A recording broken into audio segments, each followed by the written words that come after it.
ನಮಸ್ಕಾರ ಎಲ್ಲರಿಗೂ ಸ್ನೇಹಿತರೆ. ಇವತ್ತು ನಮ್ಮೊಂದಿಗೆ ಗ್ಲೋ ಆರ್ಟ್ ಖ್ಯಾತಿಯ ವಿನಯ್ ಹೆಗಡೆ ಅವರಿದ್ದಾರೆ.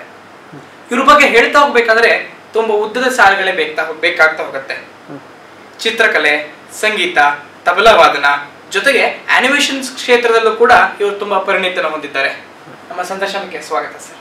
ನಮಸ್ಕಾರ ಸರ್. ನಿಮ್ ಮೊದಲು ಕೇಳ್ಬೇಕಂತ ಹೇಳಿದ್ರೆ, ನೀವೊಂದು ಸೌಂದರ್ಯ ಪ್ರಜ್ಞೆ ಉಳ್ಳಂತಹ ಒಂದು ಮನೆಯಿಂದ ಬಂದವರು. ಹಲವಾರು ಕಲೆಗಳ ಒಂದು ಜ್ಞಾನ ನಿಮ್ಗೆ ಆ ಸಮಯದಲ್ಲೇ ಇತ್ತು. ಬಟ್ ಆದ್ರೆ ಈ ಬೇರೆ ರೀತಿಯ ಕಲೆಗಳು ಅಂದ್ರೆ ಆನಿಮೇಷನ್, ಚಿತ್ರಕಲೆ, ಅದ್ರ ಬಗ್ಗೆ ಆಸಕ್ತಿ ನಿಮಗೆ ಬಂದಿದ್ದು ಹೇಗೆ ಮತ್ತೆ ನಿಮ್ಮ ಪಯಣ ಹೇಗಿತ್ತು ಸರ್? ಮೊದಲನೇದಾಗಿ ನಾನು ನೀವು ಮನೆತನದ ಹೇಳಿದ್ರಿಂದ ಹೇಳ್ತಾ ಇರೋದು, ನಮ್ಮ ಮನೆಯಲ್ಲಿ ಕೃಷಿಯನ್ನ ಮಾಡ್ತಾ ಇದ್ದಿದ್ದು. ಮೊದಲನೇದಾಗಿ ಕೃಷಿ ಪ್ರಧಾನವಾದಂತಹ ಮನೆತನ. ಆದರೆ ನೀವೇ ಹೇಳಿದಾಗೆ ಕಲೆಗೆ ತುಂಬಾ ಪ್ರೋತ್ಸಾಹ ಇದೆ ಮನೆಯಲ್ಲಿ, ಎಲ್ರಿಗೂ ಕಲೆಯಲ್ಲಿ ಆಸಕ್ತಿ ಕೂಡ ಇತ್ತು. ಮತ್ತೆ ಯಕ್ಷಗಾನದ ಒಂದು ಪರಿಸರ ಪ್ರಭಾವದಲ್ಲಿ ನಾನು ಬೆಳೆದವನು, ಹಾಗಾಗಿ ಸಹಜವಾಗಿ ಕಲೆಯತ್ತ ಆಸಕ್ತಿ ಇತ್ತು. ಮತ್ತೆ ಮನೆಯಲ್ಲಿ ನನ್ನ ಅಕ್ಕ ಆಡ್ತಾ ಇದ್ರು, ಇನ್ನೊಂದು ಅಕ್ಕ ಚಿತ್ರಕಲೆ ಮತ್ತೆ ಕಸೂತಿ ಅದರಲ್ಲಿ ಆಸಕ್ತಿ ಇತ್ತು. ನನ್ನ ಸೋದರ ಮಾವಂದರು ಫೋಟೋಗ್ರಾಫಿ ಮಾಡ್ತಾ ಇದ್ರು. ಮತ್ತೆ ಒಬ್ಬರು ಚಿಕ್ಕಪ್ಪ ಸಂಗೀತದಲ್ಲಿ ತುಂಬಾ ಕ್ಷೇತ್ರದಲ್ಲಿ ಅವರು ಆಗಾಗಲೇ ಪರಿಣಿತಿಯನ್ನ ಹೊಂದಿದ್ರು. ಸೊ ಇವರೆಲ್ಲರ ಪ್ರೋತ್ಸಾಹದ ನಡುವೆ ನಾನು ನನ್ನ 10ನೇ ಕ್ಲಾಸಿನ ನಂತರ ಚಿತ್ರಕಲೆಯನ್ನ ಪ್ರಧಾನವಾಗಿ ಆಯ್ಕೆ ಮಾಡಿಕೊಂಡೆ.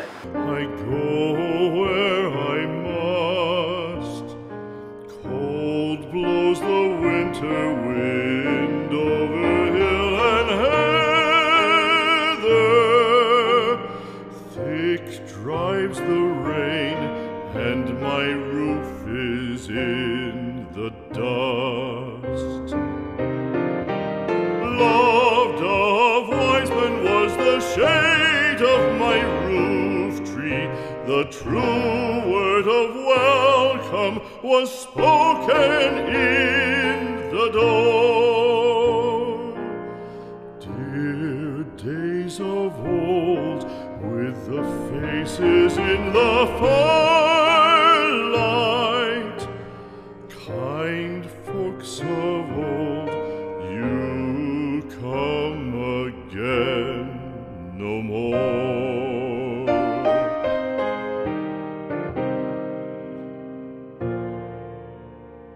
Home was home then, my dear, full of kindly faces. Home was home then, my dear, happy for the child. Fire and the windows bright glittered on the moorland. Song, tuneful song, built a palace in the wild. Now on the brow of the moorland, lone stands the house and the ಅದರ ನಂತರ ನಾನು ತಬಲಾವನ್ನ ಆಗಾಗಲೇ ಕಲಿತಾ ಇದ್ದೆ. ಹಾಗಾಗಿ ತಬಲಾವನ್ನೇ ಪ್ರಧಾನವಾಗಿ ಮಾಡುವ ಉದ್ದೇಶದಿಂದ ಬನಾರಸ್ನ ಪದ್ಮವಿಭೂಷಣ ಪಂಡಿತ್ ಕಿಶನ್ ಮಹಾರಾಜ್ ಅವರಲ್ಲಿ ತಬಲಾ ಕಲಿಬೇಕು ಅಂತ ಅಲ್ಲಿಗೆ ಹೋದೆ. ಅಲ್ಲಿ ಸ್ವಲ್ಪ ಕಾರಣಾಂತರಗಳಿಂದ ಮತ್ತೆ ಅಲ್ಲಿ ಕಂಟಿನ್ಯೂ ಮಾಡೋದಕ್ಕಾಗಲಿಲ್ಲ, ಆರೋಗ್ಯದ ಸಮಸ್ಯೆ ಆಯಿತು. ಹಾಗಾಗಿ ಮತ್ತೆ ತಿರುಗಿ ನಾನು ಬೆಂಗಳೂರಿಗೆ ಬಂದೆ. ಅಲ್ಲಿ ನನಗೆ ಪರಿಚಯ ಆಗಿದ್ದು ನನ್ನ ಗುರುಗಳಾದಂಥ ವಿದ್ಯಾಲಂಕಾರ professor S K Ramachandra Rao ಅವರು. ಅದಾಗಲೇ ಒಂದು ಸ್ವಲ್ಪ ಮಟ್ಟಿಗೆ ನನ್ನ ಚಿತ್ರಕಲೆಯಲ್ಲಿ ತರಬೇತಿಯನ್ನು ಹೊಂದಿದ್ದೆ ಕೆನ್ ಕಲಾಶಾಲೆಯಲ್ಲಿ. ಅದಕ್ಕೆ ಒಂದು ಪಾಲಿಶನ್ನು ಮಾಡಿ ಮತ್ತು ಮುಂದೆ ನಾನು ಶಿಲ್ಪವನ್ನ ಮತ್ತೆ ಭಾರತೀಯ ಪರಂಪರೆ, ತತ್ವಶಾಸ್ತ್ರ ಇವುಗಳೆಲ್ಲವನ್ನ ನನಗೆ ಮಾಹಿತಿ ಕೊಟ್ಟು ಮತ್ತೆ ನನ್ನನ್ನ ಚಿತ್ರಕಲೆಗೆ ಮತ್ತೆ ಈ ರಂಗಕ್ಕೆ ಕರೆತಂದವರು professor S K Ramachandra Rao ಅವರು.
ಒಂದು 5-6 ವರ್ಷ ಅವರ ಕೈ ಕೆಳಗಡೆ ನಾನು ಕಲಿತೆ. ಆ ಸಮಯದಲ್ಲಿ ಅವರು ಎಲ್ಲೆಲ್ಲಿ ಹೇಳ್ತಾರೋ ಆ ಸ್ಟುಡಿಯೋಕ್ಕೆಲ್ಲ ಹೋಗಿ, ಸ್ಟುಡಿಯೋ ಅಂದ್ರೆ ನಮ್ಮಲ್ಲಿ ಶಿಲ್ಪದಲ್ಲಿ ಈ ಶಿಲ್ಪವನ್ನು ಯಾವ್ದ್ರಲ್ಲಿ ಮಾಡ್ತಾರೋ ಅಥವಾ ಯಾವ ಜಾಗದಲ್ಲಿ ಮಾಡ್ತಾರೋ ಅದಕ್ಕೆ ಸ್ಟುಡಿಯೋ ಅಂತ ಕರೀತಾರೆ. ಸೊ ಅವ್ರು ಎಲ್ಲೆಲ್ಲಿ ಹೇಳ್ತಾರೋ ಆ ಜಾಗದಲ್ಲೆಲ್ಲ ಹೋದೆ. ಪ್ರಧಾನವಾಗಿ 1-2 ಜಾಗವನ್ನ ಉಲ್ಲೇಖಿಸ್ತೀನಿ. ಪ್ರಸಿದ್ಧ ಶಿಲ್ಪಿಗಳಾದಂಥ ಶ್ರೀಯುತ ವೆಂಕಟಾಚಲಪತಿ ಅವರು ನಮ್ಮ ಶಿಲ್ಪಕಲಾ ಅಕಾಡೆಮಿ ಅಧ್ಯಕ್ಷರು ಕೂಡ ಆಗಿದ್ದರು. ಕರ್ನಾಟಕ ಶಿಲ್ಪಕಲಾ ಅಕಾಡೆಮಿ ಅದರ ಅಧ್ಯಕ್ಷರ ಕೂಡ ಆಗಿದ್ದಂಥವ್ರು. ಅವರ ಸ್ಟುಡಿಯೋದಲ್ಲಿ ಸುಮಾರು 1-2 ವರ್ಷ ಕೆಲಸ ಮಾಡಿದೆ.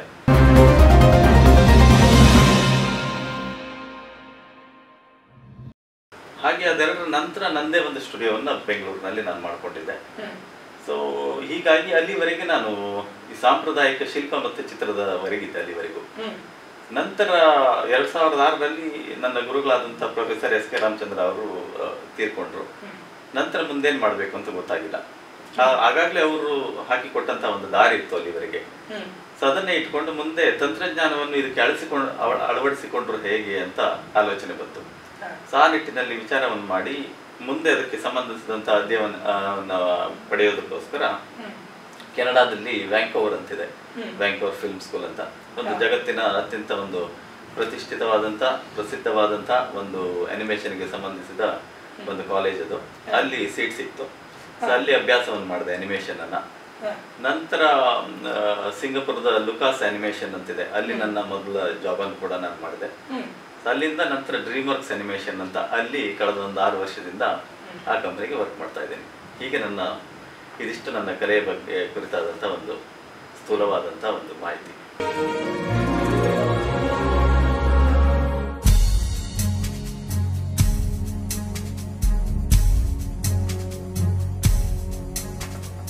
जागे हैं अब सारे लोग तेरे देख वतन, तुझे है नारों से अब ये जमीन और ये गगन, कल तक में तन्हा था सुने सब रस्ते, कल तक में तन्हा था पर अब है साथ मेरे लाखों दिलों की धड़कन, देख वतन।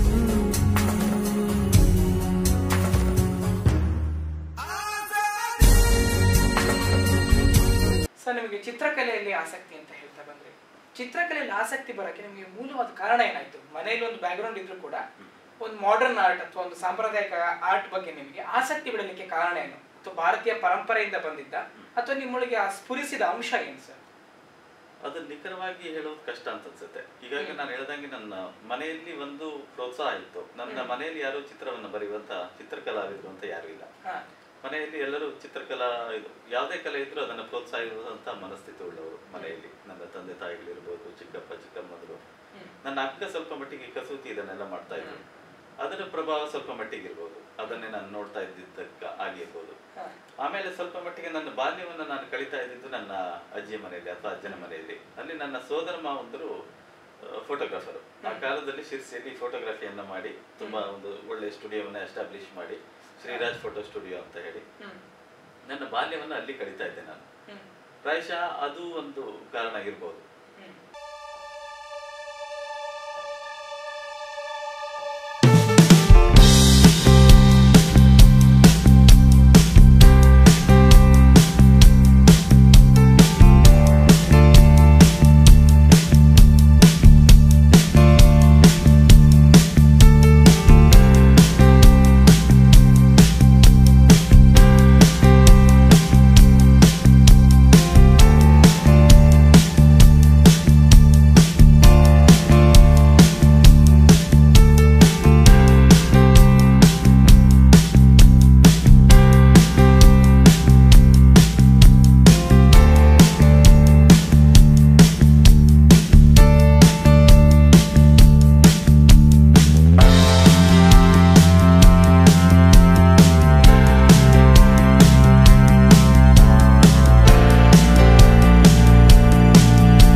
ಅನಿಮೇಷನ್ ಪ್ರಪಂಚದಲ್ಲಿ ಸಾಧ್ಯತೆಗಳನ್ನು ಹೇಳ್ತಾ ಹೋದ್ರೆ, ಇವಾಗ ಅದನ್ನೊಂದು ಭಾರತೀಯ ಅಂಶಕ್ಕೆ ಇಳಿಸ್ಕೊಂಡು ಹೋಗ್ಬೇಕಾದ್ರೆ ಮಿಕ್ಕಿ ಮೌಸ್ ಅದೆಲ್ಲ ಒಂದು ವೆಸ್ಟರ್ನ್ ಕಲ್ಚರ್ ಆಗ್ತಾ ಹೋದ್ರೆ ನಮ್ಮ ಭಾರತೀಯದ ಅಂಶವನ್ನ ಬಳಸ್ಕೊಂಡು ಅನಿಮೇಷನ್ ತಂತ್ರಜ್ಞಾನದಲ್ಲಿ ನಾವು ಏನ್ ಸಾಧನೆಗಳನ್ನು ಮಾಡ್ಬೋದು ಸರ್?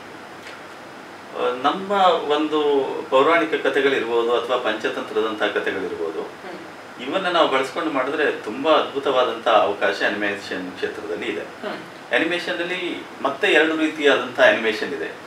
ಒಂದು ಪ್ಯೂರ್ ಅನಿಮೇಟೆಡ್ ಮೂವೀಸ್, ಸಾಮಾನ್ಯ ಈ ಕಾರ್ಟೂನ್ ಎಲ್ಲ ಬರುತ್ತಲ್ವ, ಆ ರೀತಿಯಾದಂತಹ ಒಂದು ಅನಿಮೇಷನ್ ಒಂದು ವಿಭಾಗ ಆದ್ರೆ, ಇನ್ನೊಂದು ವಿಭಾಗ ಲೈವ್ ಆಕ್ಷನ್ ಜೊತೆ ಅನಿಮೇಷನ್ ಅನ್ನು ಮಾಡ್ತಾರೆ. ಸಾಮಾನ್ಯಕ್ಕೆ ಒಂದು ಉದಾಹರಣೆಯನ್ನು ಹೇಳೋದಾದ್ರೆ, ಈಗ ಈ ಜುರಾಸಿಕ್ ಪಾರ್ಕ್ ಅಂತ ಮೂವಿ ಆ ಕಾಲದಲ್ಲಿ ಬಂತು, ನಂತರ ಅವತಾರ್ ಅಂತ ಮೂವಿ ಬಂತು. ಅಲ್ಲಿ ಏನ್ ಮಾಡಿದ್ದಾರೆ ಅಂದ್ರೆ, ಉಳಿದೆಲ್ಲ ನಟರೆಲ್ಲ ರಿಯಲ್ ಆಗಿರ್ತಾರೆ, ಹಿಂದ್ಗಡೆ ಬ್ಯಾಕ್ ಗ್ರೌಂಡ್ ಎಲ್ಲ ಎಷ್ಟೋ ಸಂದರ್ಭದಲ್ಲಿ ಅದನ್ನ ನಾವು ಕಂಪ್ಯೂಟರ್ ಬ್ಯಾಕ್ ಗ್ರೌಂಡ್ ಆಗಿ ಪರಿವರ್ತನೆ ಮಾಡಿರ್ತೀವಿ. ಸೊ ಈಗ ನಾವು ಯಾವುದೇ ಬ್ಲಾಸ್ಟ್ ಇರ್ಬೋದು ಅಥವಾ ಯಾವುದೇ ಬಿಲ್ಡಿಂಗ್ ಕೊಲಾಪ್ಸ್ ಇರ್ಬೋದು, ಇದೆಲ್ಲವನ್ನು ಕೂಡ ನಾವು ರಿಯಲ್ ಆಗಿ ಮಾಡಲ್ಲ, ಇದು ಕಂಪ್ಯೂಟರ್ ನಲ್ಲೇ ಇದೆಲ್ಲವನ್ನು ಕ್ರಿಯೇಟ್ ಮಾಡ್ತಾರೆ. ಯಾಕೆಂದ್ರೆ ಆ ರೀತಿಯಾದಂತ ಲಾಸ್ ಅನ್ನು ಮಾಡುವಂತ ಅಗತ್ಯ ಇಲ್ಲ, ತಂತ್ರಜ್ಞಾನ ಮಟ್ಟಿಗೆ ಮುಂದುವರೆದಿದೆ. ಸೊ ಈ ರೀತಿಯಾಗಿ 2 ವಿಧವಾದಂತ ಅನಿಮೇಷನ್ ಅನ್ನ ಈಗ ಬಳಸ್ತಾ ಇರುವಂತಹದ್ದು. ಈ ಎರಡನ್ನು ಬಳಸ್ಕೊಂಡು ನಮ್ಮ ಒಂದು ಪೌರಾಣಿಕ ಕಥೆಗಳು ಇರ್ಬೋದು, ರಾಮಾಯಣ ಮಹಾಭಾರತದಂತದ್ದು ಇರ್ಬೋದು ಅಥವಾ ಪಂಚತಂತ್ರದಂತದ್ದು ಇರ್ಬೋದು, ಇವನ್ನ ಬಳಸ್ಕೊಂಡು ಮಾಡಿದ್ರೆ ತುಂಬಾ ವಿಪುಲವಾದಂತಹ ಅವಕಾಶ ಇದೆ. ಒಂದೇ ಒಂದು ಏನಂದ್ರೆ, ಇಲ್ಲಿ ಸದ್ಯದಲ್ಲಿ ಭಾರತದಲ್ಲಿ ಆ ಮಟ್ಟಿನ ಸ್ಕಿಲ್ ಇರುವಂತ ಅನಿಮೇಟರ್ಸ್ ಸದ್ಯದಲ್ಲಿ ಅಷ್ಟದಾಗಿ ಸಿಗ್ತಾ ಇಲ್ಲ. ಯಾಕೆಂದ್ರೆ ತುಂಬಾ ಒಂದು ಆರ್ಟಿಸ್ಟ್ಗಳು ವರ್ಕ್ ಮಾಡ್ಬೇಕಾಗತ್ತೆ. ಈಗ ಒಂದು ಸಿನಿಮಾ ಅಂದ್ರೆ ಸಾಮಾನ್ಯ 2 ರಿಂದ 3 ವರ್ಷ, ಹಾಲಿವುಡ್ ಅನ್ನ ನಾನು ಉದಾಹರಣೆಯಾಗಿ ಇಟ್ಕೊಂಡು ಹೇಳೋದು, ನಾನು ಕೆಲಸ ಮಾಡೋದು ಹಾಲಿವುಡ್ಡಿನ ಒಂದು ಕಂಪನಿ. ನಾವು ಒಂದು ಸಿನಿಮಾಕ್ಕೆ ತೆಗೆದುಕೊಳ್ಳುವಂತ ಸಮಯ ಸಾಮಾನ್ಯ ಒಂದು 2 ವರ್ಷ, 2 ರಿಂದ 3 ವರ್ಷಗಳ ಸಮಯ. ಅದು ಅವ್ರು ಅಷ್ಟು ಕ್ವಾಲಿಟಿಯನ್ನು ಅವ್ರು ಕೊಡ್ಬೇಕಾದ್ರೆ ಅಷ್ಟು ಸಮಯ ಬೇಕೇ ಬೇಕು. ಹಾಗಾಗಿ ಅಷ್ಟು ಸಮಯ ಮತ್ತೆ ಸಾಮಾನ್ಯ 800 ರಿಂದ 1000, 1200 ಆರ್ಟಿಸ್ಟ್ಗಳು, ಇಷ್ಟು ಜನ ಕೆಲಸ ಮಾಡ್ತಾರೆ ಒಂದು ಸಿನಿಮಾ ಅಂತ ಹೇಳಿದ್ರೆ. ಸೊ ಅಷ್ಟು ಸ್ಕಿಲ್ಡ್ ಲೇಬರ್ಸು, ಆ ಒಂದು ಕ್ವಾಲಿಟಿ, ಒಂದು ಗುಣಮಟ್ಟವನ್ನು ಕೊಡುವಂಥವ್ರು ಸದ್ಯದಲ್ಲಿ ನನ್ನ ಇದರ ಮಟ್ಟಿಗೆ ಭಾರತದಲ್ಲಿ ಇಲ್ಲ. ಅದೊಂದು ಬಿಟ್ಟರೆ ಕತೆ ನಮ್ಮಲ್ಲಿ ತುಂಬಾ ಅದ್ಭುತವಾಗಿದೆ. ಅದನ್ನ ಬಳಸಿಕೊಂಡು ಮಾಡಿದ್ರೆ ಇಲ್ಲಿ ಖಂಡಿತ ಆಗ್ಬೋದು ಅನ್ನುವಂತ ನಿರೀಕ್ಷೆ ನನ್ನದು. ಸರ್, ಕಾಸ್ಮಿಕ್ ಸ್ಪ್ಲಾಶ್ ಆಯ್ತು, ಗ್ಲೋ ಆರ್ಟ್ ಆಯ್ತು, ಇನ್ನು ಇದರಲ್ಲಿ ಮುಂದಿನ ಸಾಧ್ಯತೆಗಳು ಏನು? ಅಥವಾ ನೀವು ಇದನ್ನ 2 ಹೊರತು ಬೇರೆ ಇನ್ಯಾವುದಾದ್ರು ಮಾರ್ಗದಲ್ಲಿ ಈ ಟೆಕ್ನಾಲಜಿಗಳನ್ನು ಬಳಸಿಕೊಂಡು ಬೇರೆ ಇನ್ಯಾವುದಾದ್ರು ಒಂದು ಪರ್ಫಾರ್ಮಿಂಗ್ ಆರ್ಟ್ಸ್ ನ ಹುಟ್ಟಾಕೋ ಯೋಚನೆ ಇದೆಯಾ ಸರ್? ಸದ್ಯಕ್ಕೆ ಆ ದಿಟ್ಟಿನಲ್ಲಿ ವಿಚಾರ ಮಾಡ್ತಾ ಇಲ್ಲ. ಒಂದು ಕಾಸ್ಮಿಕ್ ಸ್ಪ್ಲಾಶ್ ಅನ್ನುವಂತ ಒಂದು ಕಲಾ ಪ್ರಕಾರವನ್ನು ಈಗಷ್ಟೇ ನಾನು ಆರಂಭಿಸಿದ್ದು. ಅದರ ಸಾಧ್ಯತೆಗಳತ್ತ ಇನ್ನೂ ಗಮನವನ್ನು ಹರಿಸ್ತಾ ಇದ್ದೀನಿ. ಉದಾಹರಣೆಗೆ ಹೇಳ್ಬೇಕು ಅಂದ್ರೆ, ಕಾಸ್ಮಿಕ್ ಸ್ಪ್ಲಾಶ್ ನಲ್ಲಿ ನಾನು ತೋರಿಸುವಂತಹದ್ದು 3 ಡೈಮೆನ್ಷನಲ್ ಡ್ರಾಯಿಂಗ್ಸ್. ಬಹಳ ಒಂದು ವಿಶೇಷವಾದಂತ ಡ್ರಾಯಿಂಗಿನ ಪ್ರಕಾರ ಅದು. ಒಂದು ರೇಖೆಯ ಒಳ ಹೊರ ಅದೆರಡನ್ನು ಕೂಡ ನಾನು ತೋರಿಸುವ ಸಾಧ್ಯತೆ ಇರುವಂತದ್ದು ಕಾಸ್ಮಿಕ್ ಸ್ಪ್ಲಾಶ್ ನಲ್ಲಿ.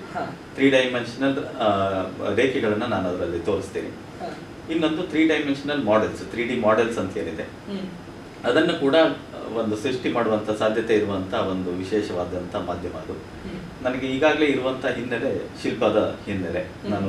ಬೇಸಿಕಲಿ ನಾನೊಂದು ಸ್ಕಲ್ಪ್ಟರ್ ಆಗಿ ವರ್ಕ್ ಮಾಡಿದ್ನಲ್ವ, ಆ ಒಂದು ಅನುಭವವನ್ನು ನಾನು ಇಟ್ಕೊಂಡು ಆ ರೀತಿಯಾದಂಥ ಶಿಲ್ಪಗಳನ್ನ ವರ್ಚುವಲ್ ರಿಯಾಲಿಟಿ ಅಥವಾ ಕಾಸ್ಮಿಕ್ ಸ್ಪ್ಲಾಶ್ ನಲ್ಲಿ ಒಂದು ಕ್ರಿಯೇಟ್ ಮಾಡುವಂತ ಸಾಧ್ಯತೆಗಳತ್ತ ನಾನು ಗಮನವನ್ನ ಹರಿಸ್ತಾ ಇದ್ದೀನಿ. ಅದು on the spot live program ನಲ್ಲಿ ಅದನ್ನ ಮಾಡಬೇಕು ಅನ್ನುವಂತ ಒಂದು ಇಚ್ಛೆ.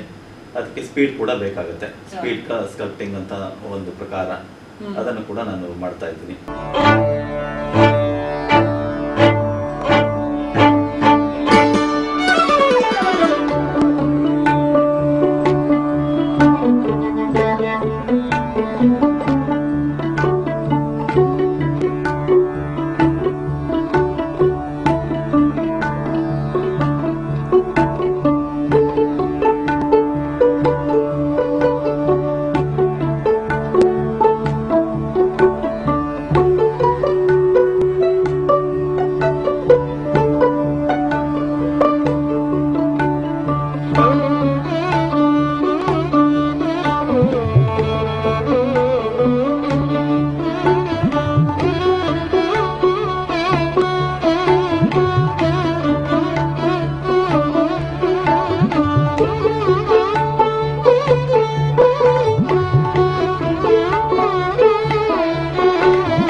ಅದೆರಡರ ಹೊರತಾಗಿ ಗ್ಲೂ ಆರ್ಟ್ ಅಂತ ಒಂದು ವಿಭಾಗವನ್ನು ನಾನು ಆರಂಭ ಮಾಡಿದ್ದೆ. ಗ್ಲೂ ಆರ್ಟ್ ಅನ್ನುವಂಥದ್ದು ಈಗಾಗಲೇ ಕೆಲವು ಕಲಾವಿದರು ಅದನ್ನು ಬಳಸಿದ್ದಾರೆ. ಆಗಲೇ ನಾನು ಹೇಳಿದೆ, ಒಂದು ಕಪ್ಪು ಕ್ಯಾನ್ವಾಸಿನ ಮೇಲೆ ರಿವರ್ಸ್ ಮಾದರಿಯ ರೀತಿಯಲ್ಲಿ ಚಿತ್ರವನ್ನು ಬರೆಯುವಂತಹ ಕ್ರಮ, ಅದು ಗ್ಲೂ ಅಥವಾ ಅಂಟಿನಲ್ಲಿ ಚಿತ್ರವನ್ನು ಬರೀತಾರೆ. ಕೊನೆಯಲ್ಲಿ ಒಂದು ಗ್ಲಿಟರ್ ಪೌಡರ್ ಅನ್ನ ಅದರ ಮೇಲೆ ಎಸೆದಾಗ ಚಿತ್ರ ರಿವೀಲ್ ಆಗುತ್ತೆ. ಇದು ಬೇಸಿಕ್ ಆಗಿರುವಂತಹ ಕಾನ್ಸೆಪ್ಟ್ ಅಲ್ಲಿ. ಇಲ್ಲಿ ತುಂಬಾ ಜನ ಕಲಾವಿದರು ಅದನ್ನ ಬಳಸಿದ್ದಾರೆ. ಆದ್ರೆ ನನ್ನ ವಿಶೇಷ ಏನಂದ್ರೆ, ಹೆಚ್ಚಿನ ಕಲಾವಿದರು ಬಳಸಿದ್ರಲ್ಲಿ ಅಲ್ಲಿ ಗ್ಲೂ ಡ್ರಿಪ್ ಆಗುತ್ತೆ. ಸಾಮಾನ್ಯಕ್ಕೆ ಅವರು ಬಳಸುವಂತ ಗ್ಲೂ ಅದು ತುಂಬಾ ತೆಳ್ಳಗಿದ್ದು ನೀರು ರೀತಿಯಾಗಿದ್ರೆ ಅದು ಡ್ರಿಪ್ ಆಗ್ತಾ ಇರುತ್ತೆ, ಅದು ಅಷ್ಟು ಚೆನ್ನಾಗಿ ಕಾಣೋದಿಲ್ಲ. ಅದಕ್ಕೆ ನಾನು ತುಂಬಾ ಹುಡುಕಿ ನನ್ನದೇ ಆದಂತಹ ಒಂದು ವಿಶೇಷವಾದಂತಹ ಒಂದು ಫಾರ್ಮುಲಾದಿಂದ ಒಂದು ಗ್ಲೂ ಅನ್ನು ಮಾಡಿಕೊಂಡಿದ್ದೇನೆ. ಸೊ ಆ ಗ್ಲೂದಿಂದಾಗಿ ಅದು ಡ್ರಿಪ್ಪಿಂಗ್ ಆಗೋದಿಲ್ಲ. ಸೊ ಆ ರೀತಿಯಾಗಿ ಅದನ್ನ ನಾನು ಕ್ರಿಯೇಟ್ ಮಾಡ್ತಾ ಇದ್ದೇನೆ. ಅದಕ್ಕೆ ನಾನು ಅದಕ್ಕೋಸ್ಕರ ಗ್ಲೂ ಆರ್ಟ್ ಅಂತಲೇ ಹೆಸರು ಕೊಟ್ಕೊಂಡೆ. ಗ್ಲೋ ಮತ್ತು ಗ್ಲೂ ಮ್ಯಾಚ್ ಆಗುತ್ತೆ ಅಂತ.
ಇದೆರಡರ ಹೊರತಾಗಿ ಈಗ ಇನ್ನೊಂದು, ಇದು ಪ್ರದರ್ಶನ ಕಲೆ ಅಲ್ಲ, ಒಂದು ಶಿಲ್ಪ ಅಂತ ನೀವು ಕರಿಬಹುದು. ಗ್ಲಾಸಿನಲ್ಲಿ ಮಾಡುವಂತ ಒಂದು ಕಲಾ ಪ್ರಕಾರ ಇದು. ಕ್ರಿಸ್ಟಲ್ ಆರ್ಟ್ ಅಂತ ನಾನು ಮಾಡಿದ್ದು. ಕ್ರಿಸ್ಟಲ್ ಅಂದ್ರೆ ಈ ಹರಳುಗಳನ್ನ ತೆಗೆದುಕೊಂಡು ಅದಕ್ಕೆ LED ಲೈಟ್ಸ್ ಏನಿದೆ, ಆ ಲೈಟಿನ ಟೆಕ್ನಾಲಜಿಯನ್ನ ಇಟ್ಕೊಂಡು ಅದಕ್ಕೆ ಲೈಟ್ ಅನ್ನ ನಾವು ಹಾಕಿದಾಗ ಅದು ಹೊಳೆಯುತ್ತೆ, ಅದು ಎಲ್ಲ ಬೇರೆ ಬೇರೆ ಆಂಗಲ್ ಇಂದ. ಯಾಕೆಂದ್ರೆ ಅದು ಡೈಮಂಡ್ ಕಟ್ ನಲ್ಲಿ ಇರುತ್ತೆ ಎಲ್ಲ ಕ್ರಿಸ್ಟಲ್ ಹರಳುಗಳು. ಸೊ ಅದನ್ನೆಲ್ಲ ಜೋಡಿಸಿಕೊಂಡು ನನಗೆ ಎಷ್ಟು ಭಾಗ ಬೇಕು ಅಷ್ಟು ಭಾಗ ಮಾತ್ರ ನಾನು ಚಿತ್ರವನ್ನು ಮಾಡಿ 2 ಗ್ಲಾಸಿನ ಮೇಲೆ ಮಧ್ಯದಲ್ಲಿ ಅದನ್ನು ಇಟ್ಟು ಒಂದು ಆಂಗಲ್ ನಲ್ಲಿ ಲೈಟ್ ಅನ್ನು ಕೊಟ್ರೆ ಅದು ಹೊಳೆದು ನಮಗೆ ಆಕಾರ ಕಾಣಿಸುತ್ತೆ. ಸೊ ಇದಕ್ಕೆ ಕ್ರಿಸ್ಟಲ್ ಆರ್ಟ್ ಅಂತ ಕರಿತೀವಿ. ಸೊ ಇದು ಪ್ರದರ್ಶನಕ್ಕೆ ಕಷ್ಟ, ಸೊ ಮನೆಯಲ್ಲಿ ಮಾಡಿ ಇಟ್ಕೊಳ್ಳೋದಕ್ಕೆ ತುಂಬಾ ಚೆನ್ನಾಗಿರುತ್ತೆ. ಸೊ ಈ ಒಂದು ಮಾಧ್ಯಮವನ್ನು ಕೂಡ ನಾನು ಸದ್ಯ ಆರಂಭ ಮಾಡಿದ್ದೇನೆ. ಪ್ರದರ್ಶನ ಕಲೆಗಳಲ್ಲಿ ಈ 3 ಗ್ಲೋ ಆರ್ಟ್, ಕಾಸ್ಮಿಕ್ ಸ್ಪ್ಲಾಶ್ ಮತ್ತೆ ಗ್ಲೂ ಆರ್ಟ್, ಈ 3ಅನ್ನ ನಾನು ಸದ್ಯದಲ್ಲಿ ಮಾಡ್ತಾ ಇರುವಂತದ್ದು. ಸ್ನೇಹಿತರೆ, ಇದುವರೆಗೆ ನಾವು ತಂತ್ರಜ್ಞಾನ ಮತ್ತು ಒಂದು ಕಲೆ ಮತ್ತು ನಮ್ಮ ಸಂಸ್ಕೃತಿಯ ಕುರಿತಂತ ಹಲವಾರು ಬಾರಿ ತತ್ವಶಾಸ್ತ್ರ ಆಗಿರ್ಬೋದು, ಶಿಲ್ಪಕಲೆ, ಸಂಗೀತ, ತಬಲಾ ವಾದನ ಇವರ ಸಾಧನೆಗಳನ್ನೆಲ್ಲ ಕೇಳ್ತಾ ಬಂದಿದ್ದೇವೆ. ಸರ್, ನಮಗೊಂದು ಸಂದರ್ಶನ ಕೊಟ್ಟಿದ್ದಕ್ಕೆ ಧನ್ಯವಾದಗಳು ಸರ್. ನಿಮಗೂ ಕೂಡ ಸಂದರ್ಶನವನ್ನು ಮಾಡಿದ್ದಕ್ಕೆ, ನನ್ನನ್ನು ಇಲ್ಲಿವರೆಗೆ ಕರೆದಿದ್ದಕ್ಕೆ ಅನಂತ ಕೃತಜ್ಞತೆಗಳು. ನಮಸ್ಕಾರ.